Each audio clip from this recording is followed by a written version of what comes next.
In this section, we are discussing about women and work in organizations. As we understand that one of the important factors in diversity is the gender difference. In our last chapter, we were discussing about gender and this becoming an important parameter in the understanding of workforce in the whole world and of course in India today. With all the kinds of social change that we take, which are taking place, we find that women are becoming important workforce.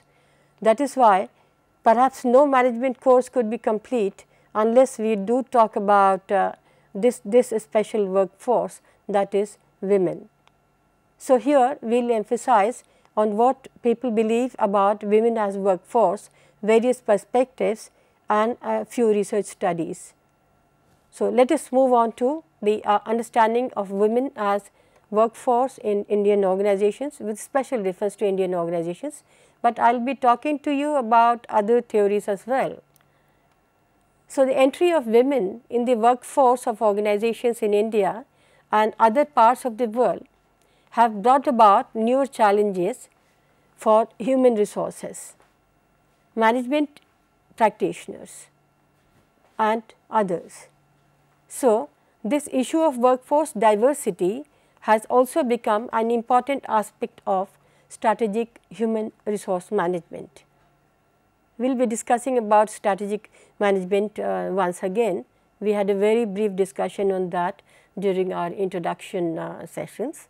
So, we have to understand, and we have also discussed about what is the meaning of human resource management in our earlier discussion. So, here we are looking at a special group, that is women. Also, we will be comparing the gender differences.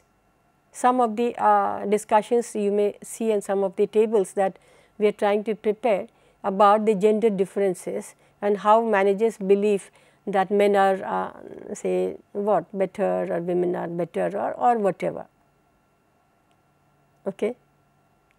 Does that look amusing?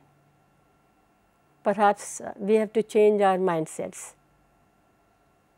So, women and work is an emerging aspect of human resource management, and women will be the equal sharing workforce in the next century or this millennium, we can say this century in fact.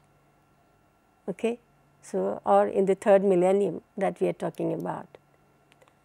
Yet as a subject and as a field of knowledge, the gendering issues in organizations have not received much systematic attention.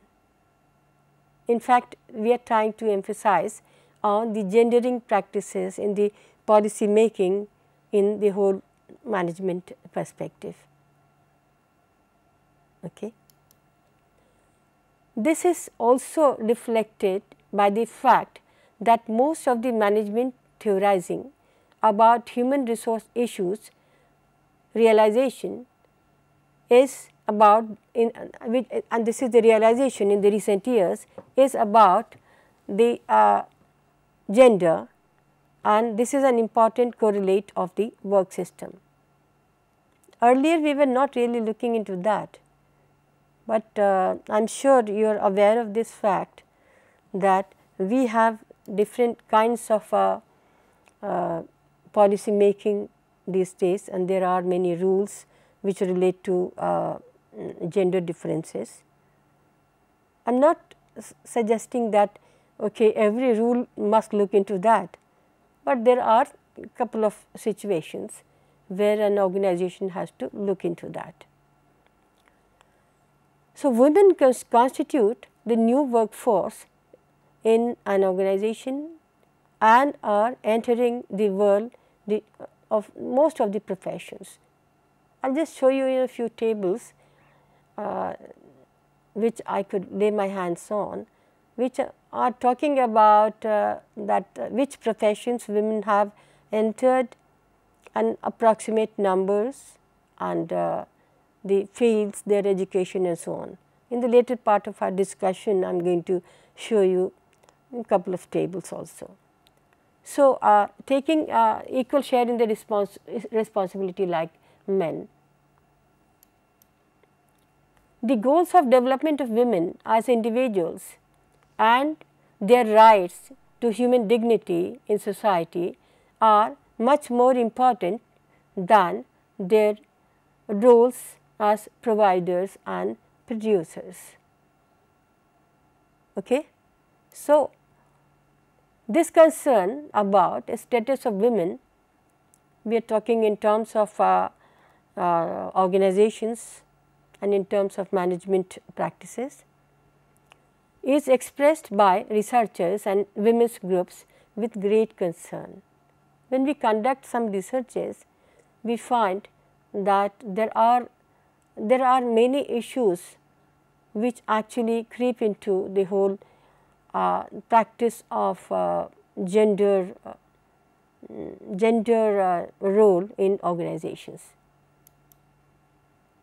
In fact, in the Indian Constitution as well, there is concern about status of women in India, and there is a national perspective of women plan.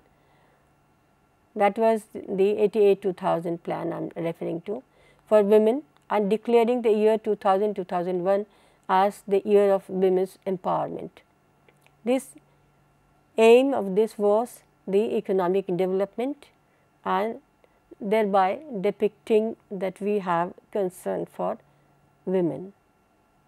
So, what we are trying to discuss is that women are important contributors in our economy, and they are also the future workforce in Indian society.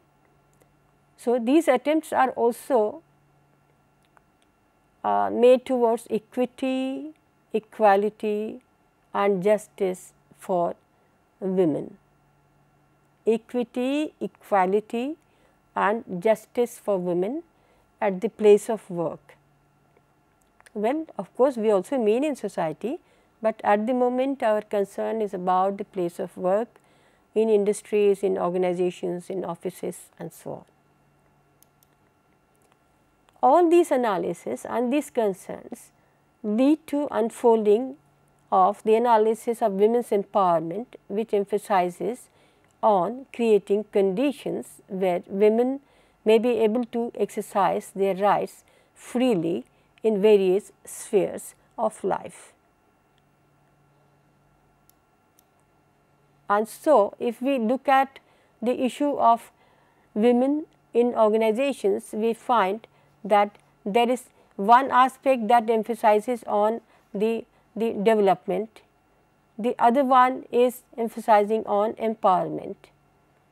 And in development, there are micro level issues as well as there are macro level issues. Similarly, in empowerment, there are micro level issues and there are macro level issues.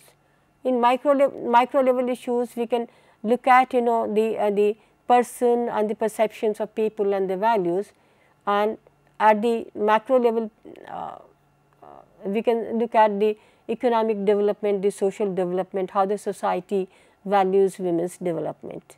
Because if we look at the issue of women's development, we have many social issues which I am sure all of you are aware of. I don't need to really repeat these issues, and these also relate to women at the place of work, but women at large in our society. I won't emphasize much on that because I am looking at women at the place of work, and so I am looking at women's empowerment at the place of work. And here again I have divided my theorizing into macro and the micro level issues, the organizational perception, organizational policies and also the individual level factors. So, when we are looking at the analysis of women, work and organizations, we have to look at both micro level factors as well as the macro level factors, whether we are talking about overall development or we are talking about the issue of empowerment at the place of work. So, from here we move on to understand further correlates of this whole issue. Even though the importance of gender as workforce is not considered as an important aspect of human resource management by most people, this is gradually creeping into the world of work, which calls for an understanding of the gender processes and the gendered practices in organizations. In fact, now number of publications are also coming in terms of the gendered practices in organizations, and we have number of books, many research projects, and I was fortunate enough to get one research project from the Department of Science and Technology that was regarding the education of science and technology graduates. In fact, science and technology and engineering graduates from various institutions, their life, what are they doing, their satisfaction, their job satisfaction and performance, and their management, the management strategies and their perceptions.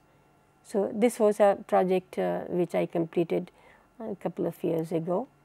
If maybe I might discuss about this project in the later part of my discussion. So, we move on.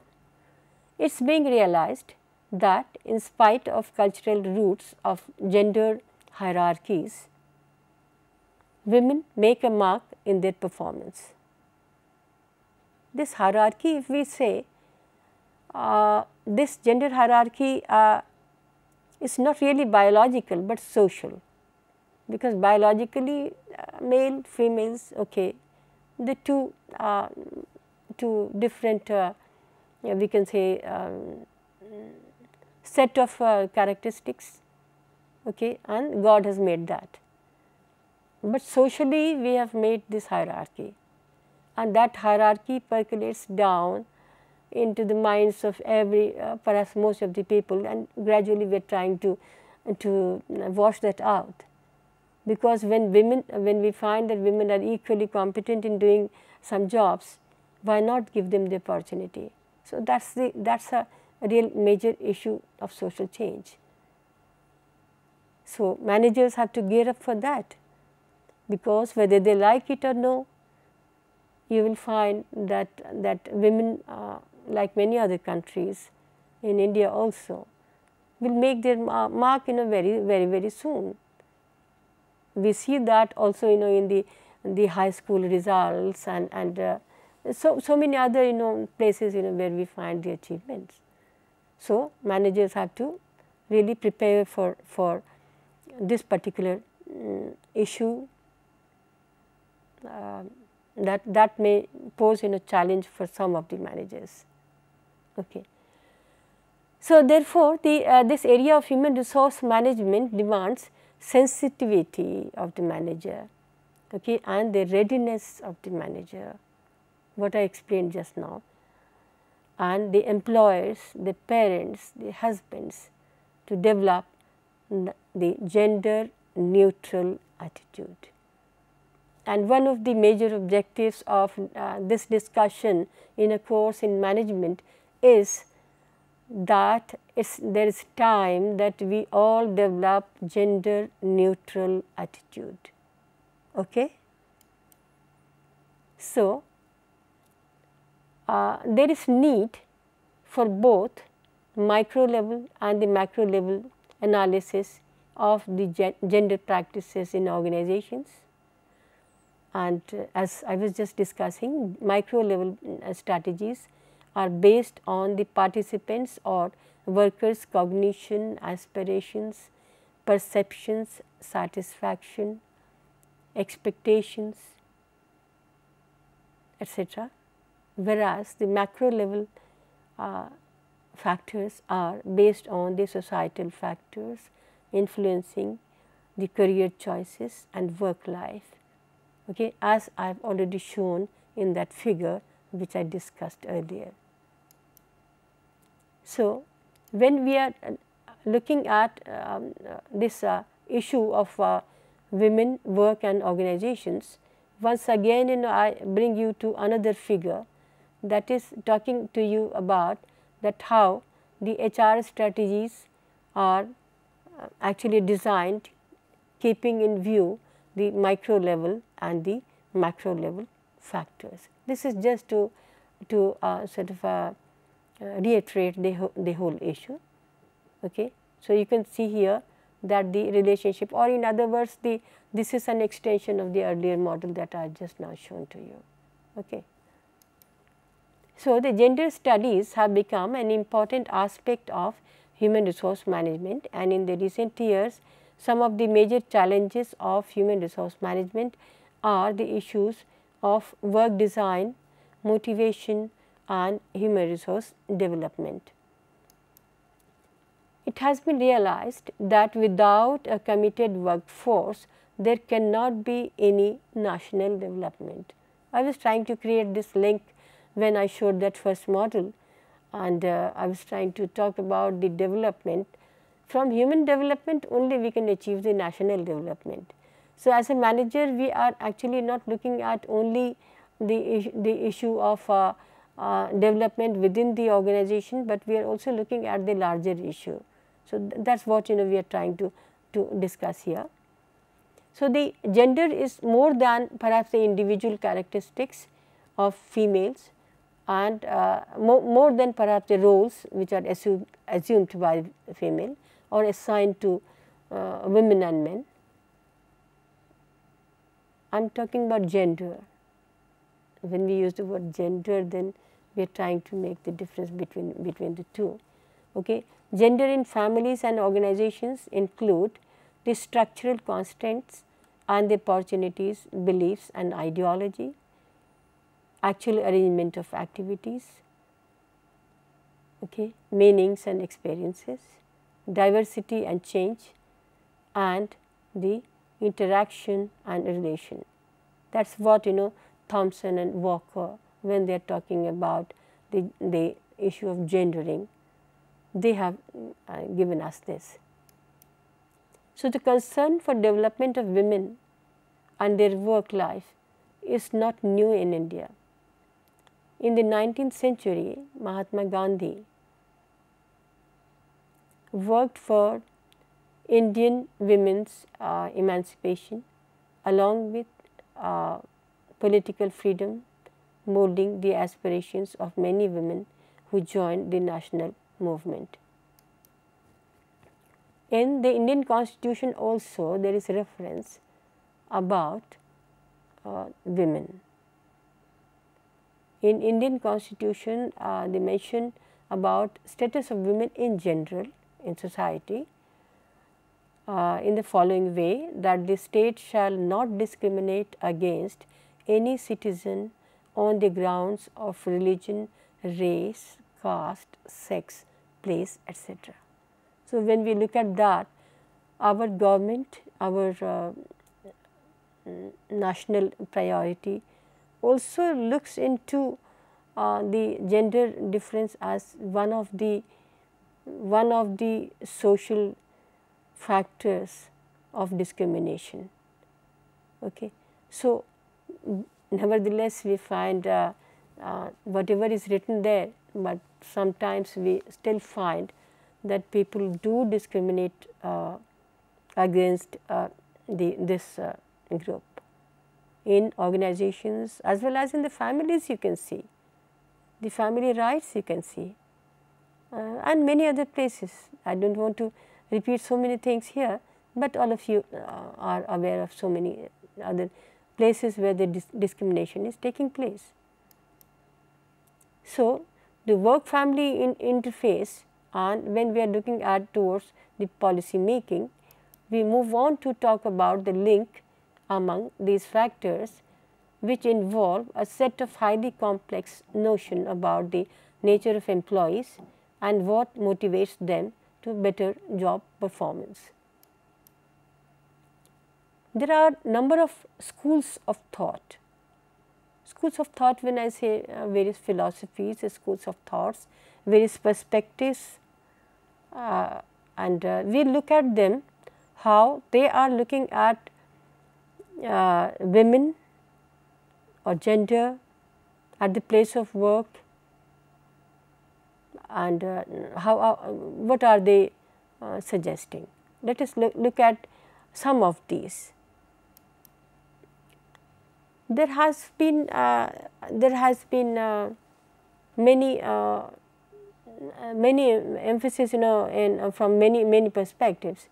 And first we look at the liberal feminist theory that was evolved during the 17th and the 18th century, during the time when industrialization was just starting, and women's status was that of perhaps non-person. I am talking about all over the globe, perhaps. I am not talking about just India at that time. And so, under this was under any kind of a funded system. So, they had no voting rights and they had no property rights. Okay. Then the concern for equality, this evolved as a result of realization that women cannot find full satisfaction of life exclusively in their roles as wife and mother, and as a rational and just society allowed fulfillment of every individual through a system of individual rights. We are talking about some sort of a development that has taken place all over the globe, and then finally where do we stand now? That is what is the theme that we are discussing. So, the emphasis of this theory is on completely as a result of system of male domination, which is the fundamental principle of patriarchal society. Okay. Well, which may still go on in India in certain parts.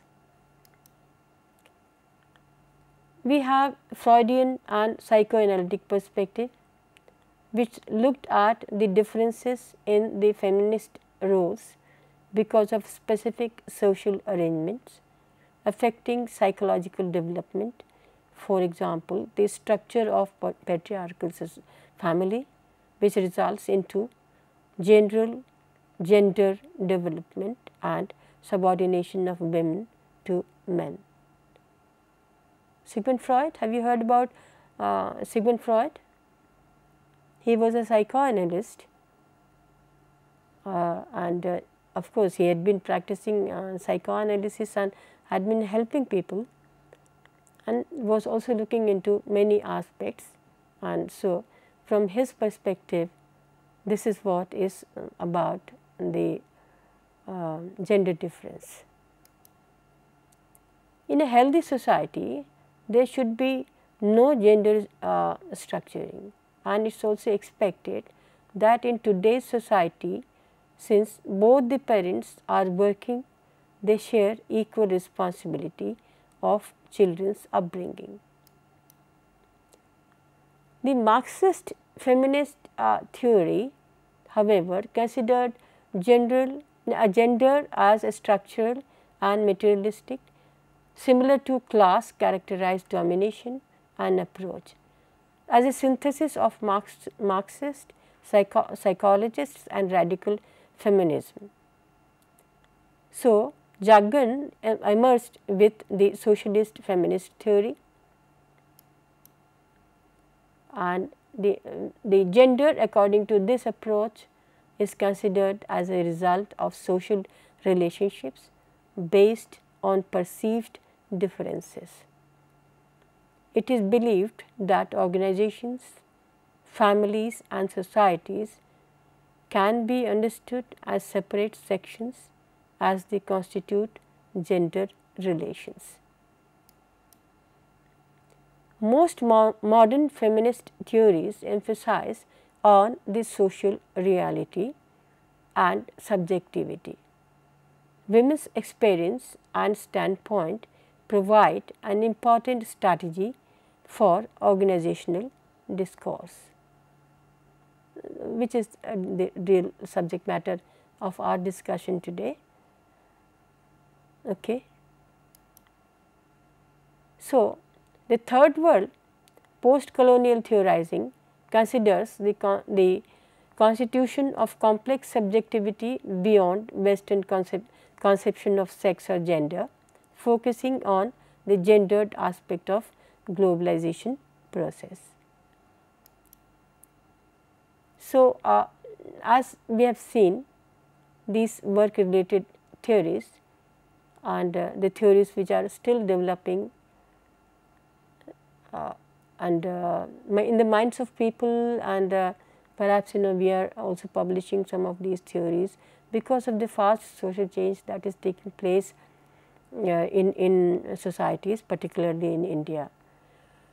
So, as the ideas of these work related feminist theories have been developing all over the world, in India too there has been great concern about the issue of development. And when we look at Vivekananda's concept or theorizing, we can say, he called about the Shakti worship, one who knows that God is an omnipotent force and sees women as the manifestation of the force, implying that women are the great forces and could be prime movers of society. How does that sound?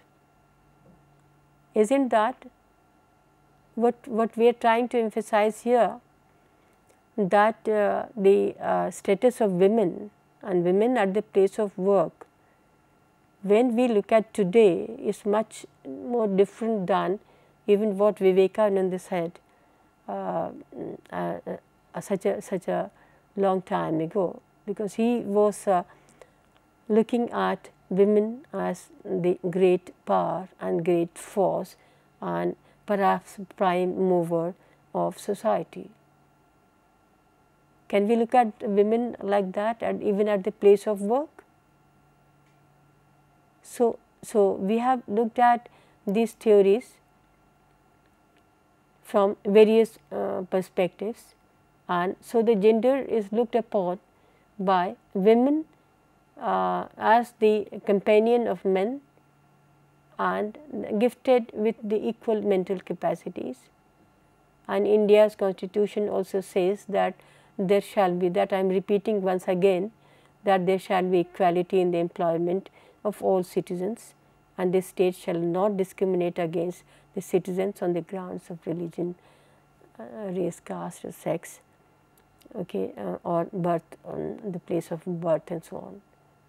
So, what we are trying to understand in these few minutes about that, what people think about women as the workers or as the contributors to organizations.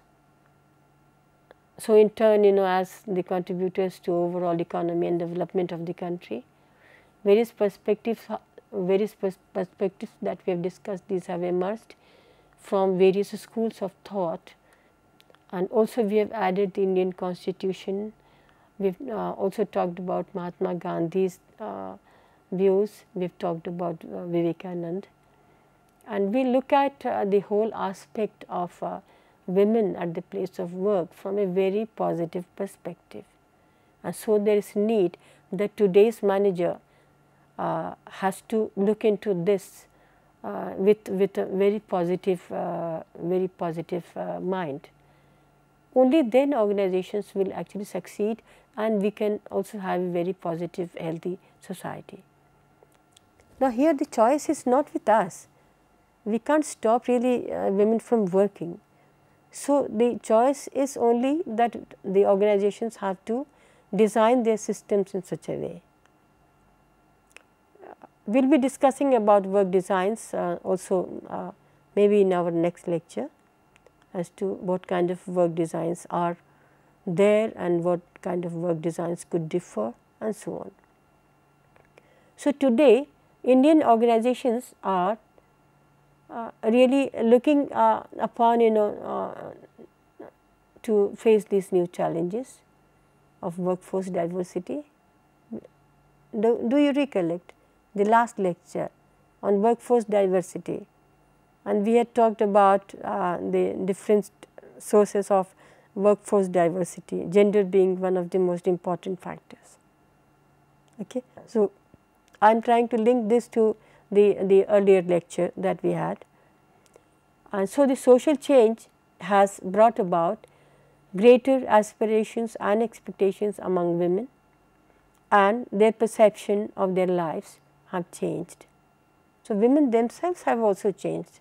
We are not only looking at that the organizations have to look into that, because women themselves have changed, and the society is also sort of accepting that partially, if I may say so. So, the managers, if they come with a very closed mind and if they start believing that women are no good, perhaps they are not going to get the best results, because at least in certain sectors you will find women are doing extremely well, and even though they have entered most of the fields, but certain sectors you will find that they are doing much better. But there are mindsets, there are apprehensions, there are stereotypes.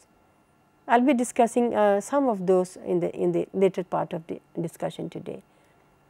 So, this worldview has changed, and the career and the work perception and the life and the organizational life, this has also changed, which gives them more confidence, more autonomy, perhaps inner development and social prestige. You know why people work. I conducted a study also taking men and women, why do you work?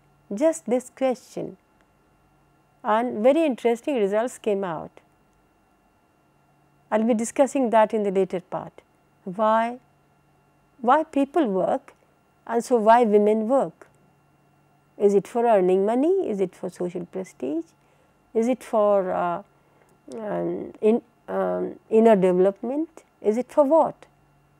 Okay, we will try to find the answer to this question maybe in the later part of my discussion. Okay. So, only a decade ago, the idea that women had a basic right to work, okay, this was considered as very radical. Okay. However, today when we are finding that the things have changed and the attitudes of Indians have been changing very drastically, and now more women are actually employed than before in most of the organizations, and which organizations have also accepted happily, and even women have accepted very happily. And today well educated women no longer have much of their option about work because such women have reversed their values.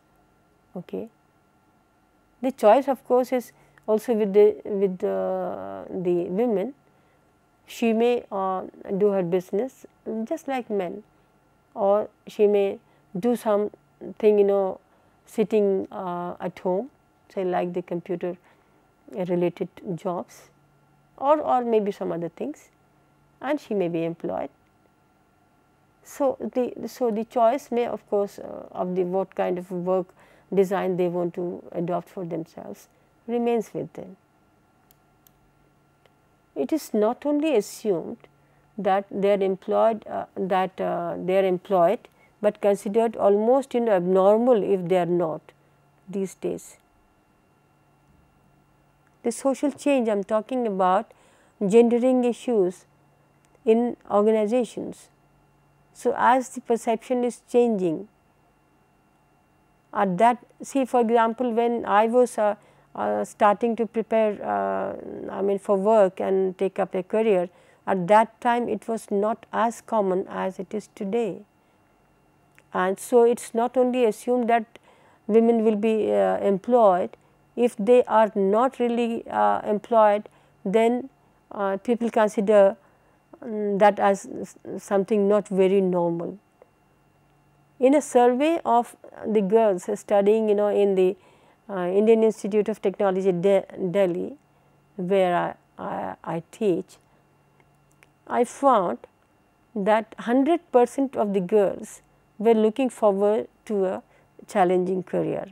I was just trying to find out what these women perceive themselves as part of the workforce.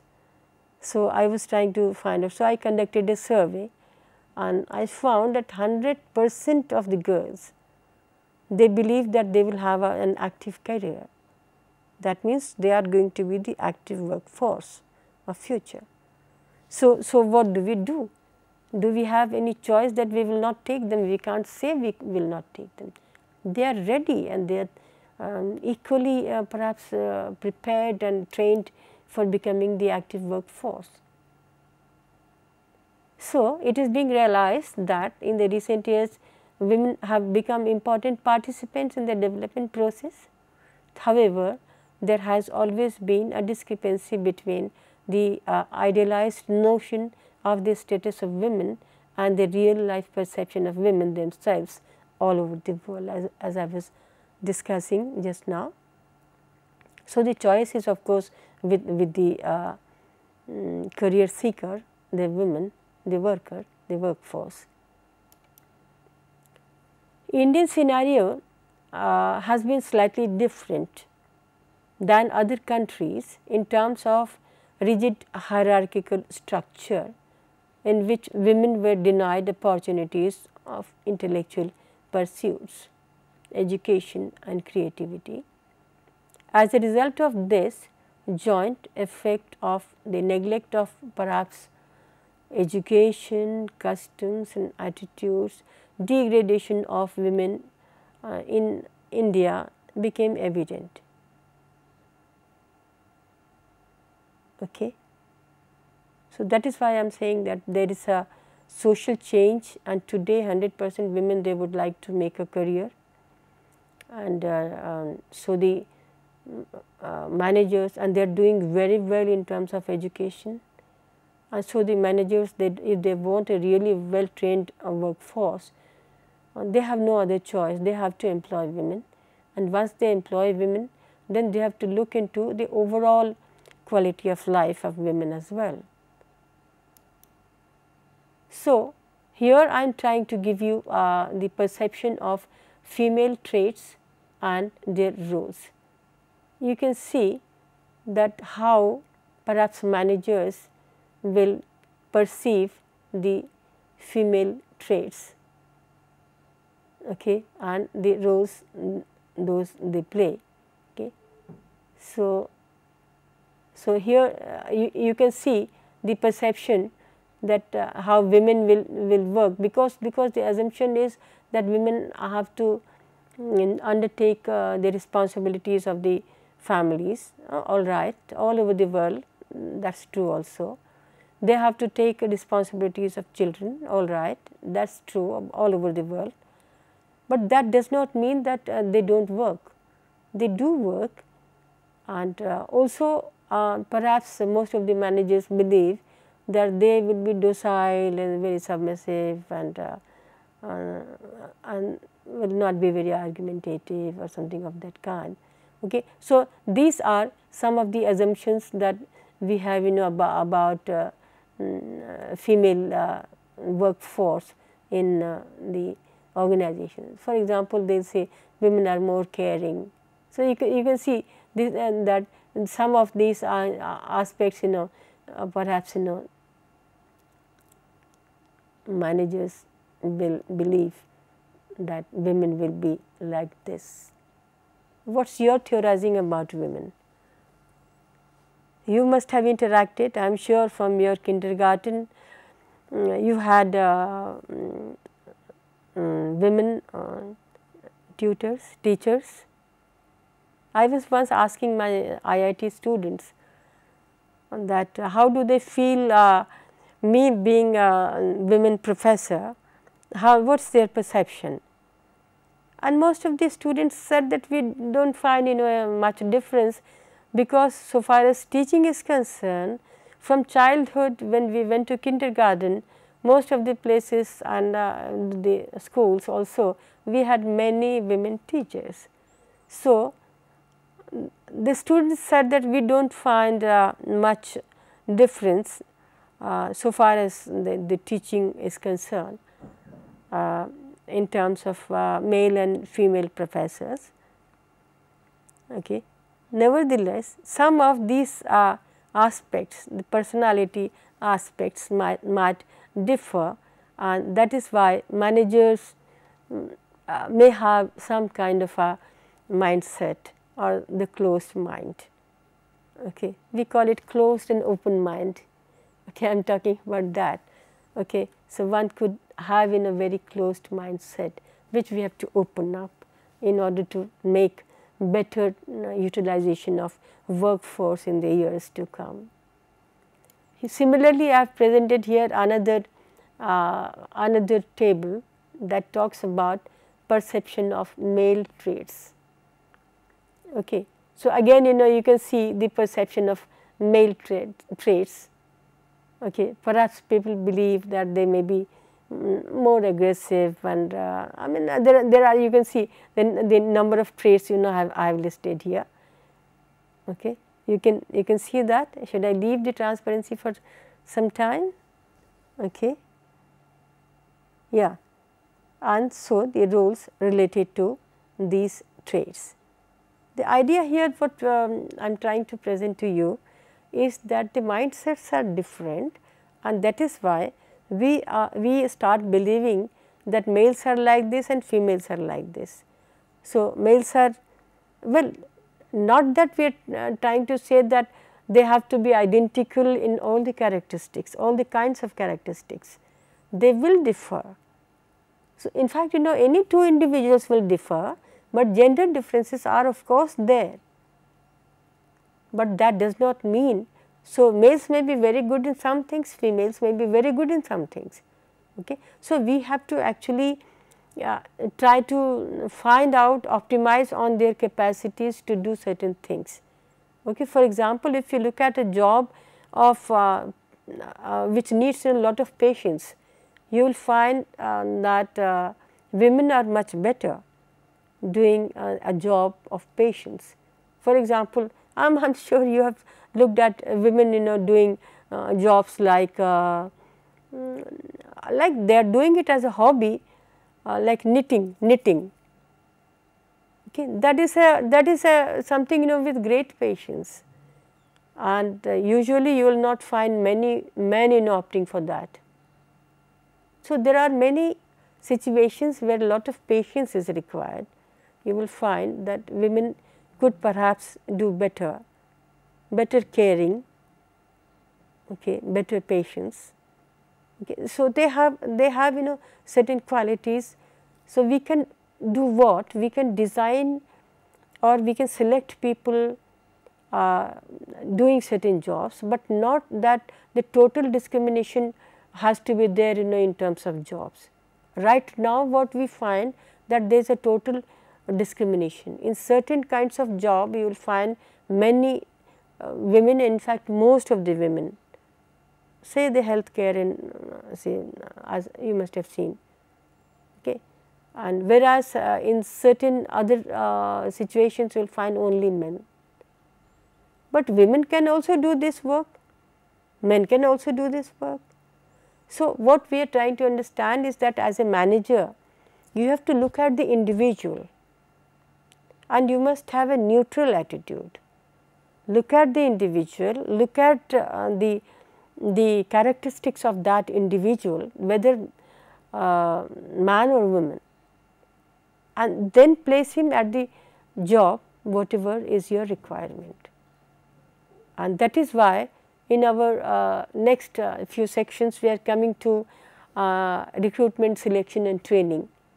So, at that point we will look into the recruitment selection when we are doing that, how do we actually allocate jobs to people. Okay. Is it clear to us? What we are trying to debate today is, in the diversity at the place of work, does gender make any difference? We are trying to say yes, they are different, yet both are valuable human resource, valuable assets of the organization. Is it clear to us? And so, it depends on the manager to actually use his managerial skill to decide about the allocation of work to men and women. Okay. If there are any questions, let us discuss that, because some of you are smiling. So, looks like that you are not convinced about it. Okay. Okay. I am sure you have seen the women doing so many jobs which were considered odd, in the past, but today women are entering into all kinds of job.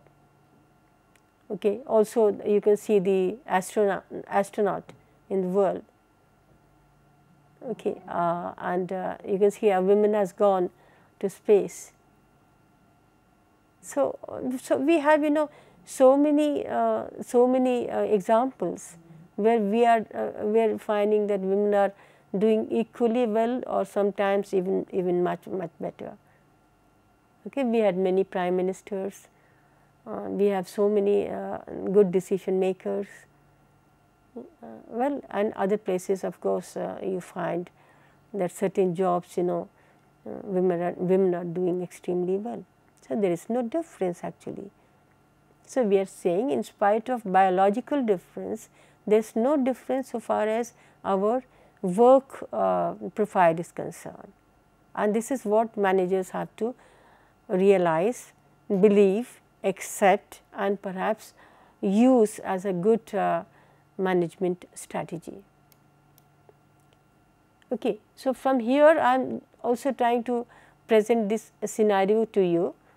I will go slightly quickly and I am trying to present the just a little scenario, that how women's employment is seen, okay, in different sectors. You can see that in different sectors, how many women are employed, even though the number of women, as you can see, is much lesser, but even then we find that women have entered into, you can see that women have entered in all kinds of, whether you are talking about any, I mean I have given you a long list of say from the education to nursing to engineering to technology to agriculture, science.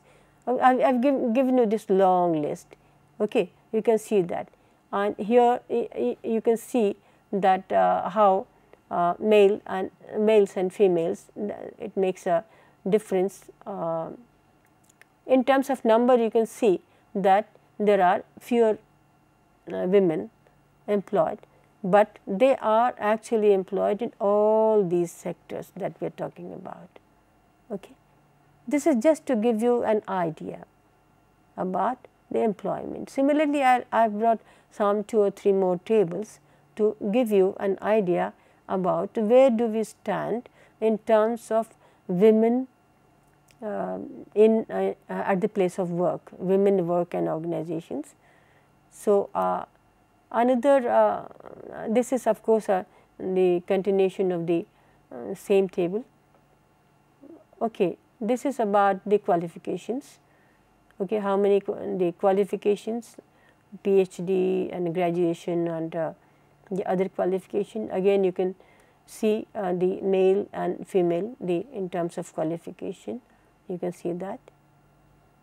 Okay. So, women are maybe lagging behind in some of these because of some of the social factors.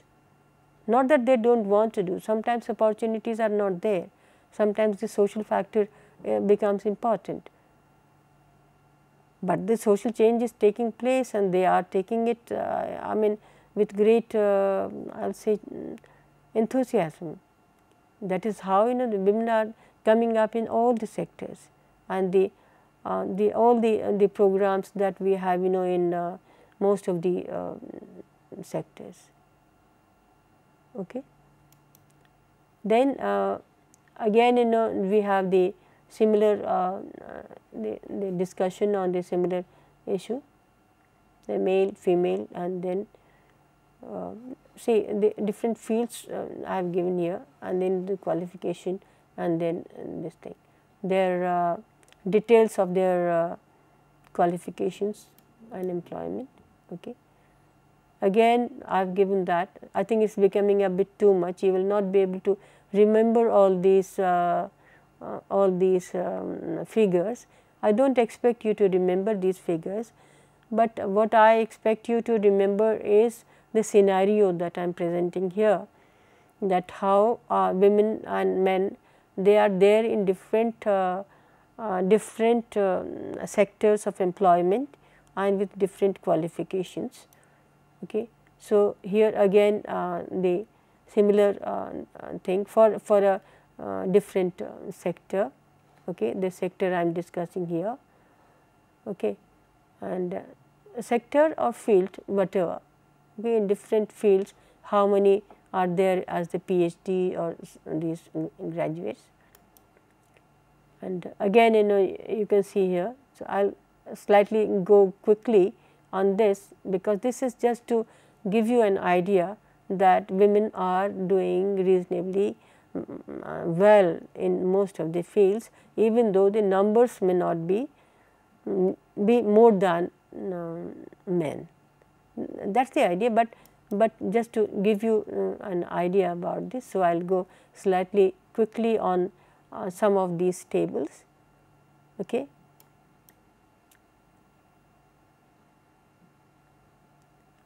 You can see these tables. Okay. So, from after showing you some of these tables where I am trying to present a scenario that women have entered into, this is what has happened in the past. Okay.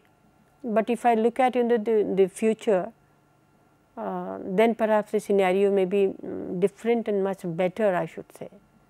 So, this is about past, and this is a data that has been taken in a few years ago. So, things are changing and the profiles are changing, and women are entering into work as the important workforce in all sectors. So, the different constitutions of science and technology personnel by their field of specialization, these tables are there now. I'll again go in very fast to give you some of these tables. You can see the different fields, okay, and what's the percentage of women. Okay. Then I move on to the next one, according to the qualifications of women. Okay, according to the qualifications of women, a general table about the doctorate and graduate and all that, and how many women are employed.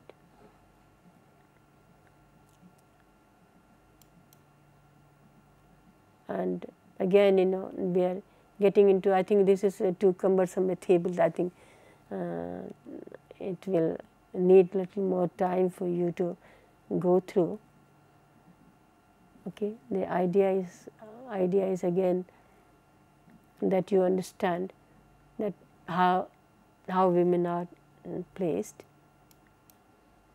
So, while we delineate the integration of say so millions of women in the production structure, we should necessarily remember that we are unable to account for the entire female workforce, and we are quite unable to appreciate their contribution to our national wealth.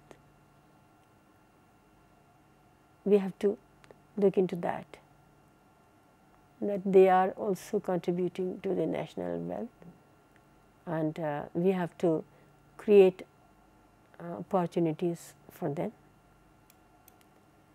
And so, the prevailing wages in the agriculture and non-agriculture employment violate the Minimum Wages Act sometimes and the Equal Remuneration Act. Okay. Now, of course, the acts have changed, but at that time the acts we are talking about. Okay. And so, the economic position of women that gets institutionalized in many different ways. Women's employment in manufacturing and the other service sectors that gets characterized by their workplace and the tasks assigned to them and their job contracts.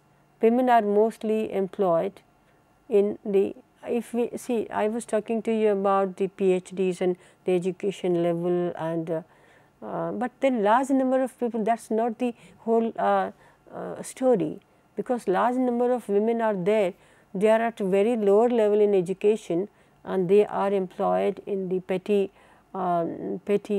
jobs and sometimes unregistered organizations and many of the firms which are not legally registered. Unfortunately, despite unionization and legislation, for example, women bidi workers, okay, they remain poor and exploited. The organization of production and such, that establishing the employer-employee identity becomes very difficult. That is a big business, but then we have seen in the literature, well, I have not experienced personally, but I have seen that in the literature, that they need a better deal in terms of their payment. So, according to NASSCOM, by 2008, there would be around perhaps 12 lakh employees in call centers. Call centers, all of you know about call centers. That is a new type of perhaps employment opportunity which started only with after globalization. And so, the NASSCOM has said that around 12 lakhs employees in the call center we are expecting by the year 2008. At the moment, women's share in the total employment is around 30 to 40%, and this proportion is expected to rise in future.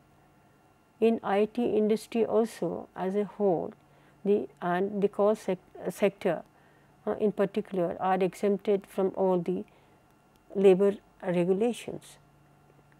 So, we have to now look into some of these factors.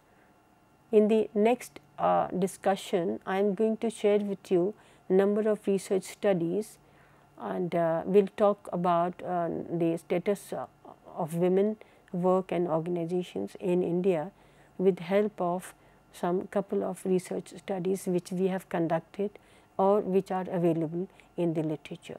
So, today we close with that and we will begin with this case study in our next lecture.